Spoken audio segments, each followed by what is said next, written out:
உங்கள் பேபிக்கு இந்த சாம்பாரை ஒரு வேளை கொடுத்தீங்கன்னா திரும்ப திரும்ப அதை கேட்டுகிட்டே இருப்பாங்க.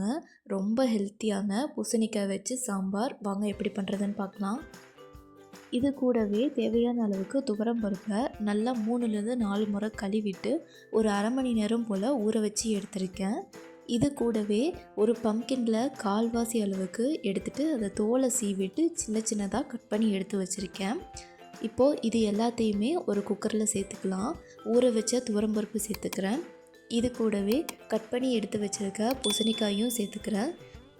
இது கூடவே ஒரு 1/4 தக்காளி தோல் எடுத்துகிட்டு சேர்த்துக்கிறேன். அப்போ தான் மசிக்கும் போது ஈஸியாக மசியும். இது கூடவே கொஞ்சமாக ஜீரகம் சேர்த்துக்கிறேன்.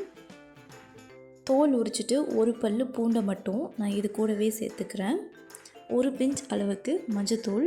இப்போது இது எல்லாத்தையுமே சேர்த்துட்டு நல்லா கலந்து விடுங்க.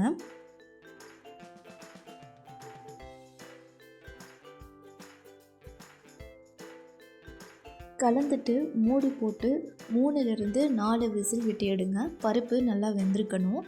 பாருங்கள், ப்ரெஷர் எல்லாம் கம்ப்ளீட்டாக அடங்கினதுக்கப்புறம் பருப்பும் பூசணிக்காயும் நல்லா வெந்திருக்கு. இப்போ இதை நல்லா மேஷ் பண்ணிக்கலாம்.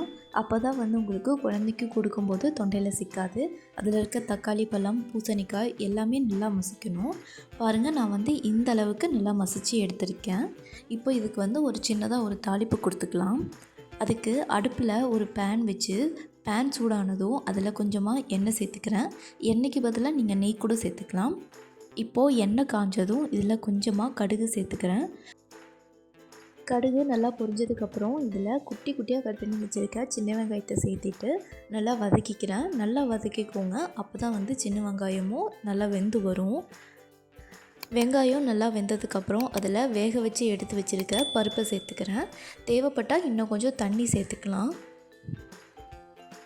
இதில் சேர்த்துருக்க பூசணிக்காய் நேச்சுரலாகவே குழந்தைங்களோட வெயிட் கெயினுக்கு ரொம்ப ஹெல்ப் பண்ணும். இந்த பருப்பும் பூசணிக்காயும் ஒரு கம்ப்ளீட் மீலாக கண்டிப்பாக இருக்கும். இதை நீங்கள் இட்லி, தோசை, சாதம் இப்படி எல்லாத்துக்கூடையும் வச்சு ஊட்டி விடலாம்.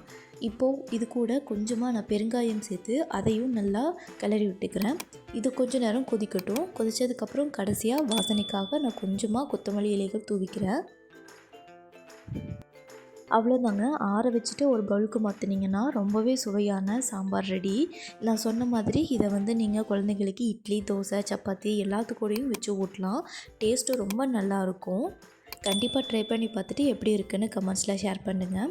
இந்த வீடியோ பிடிச்சிருந்ததுன்னா வீடியோவுக்கு ஒரு லைக் பண்ணிக்கோங்க. இந்த மாதிரி இன்னும் நிறையா ஹெல்த்தி ரெசிபீஸ்க்கு லைஃப் ஆஃப் இல்லத்தரசி சேனலை சப்ஸ்கிரைப் பண்ணிக்கோங்க.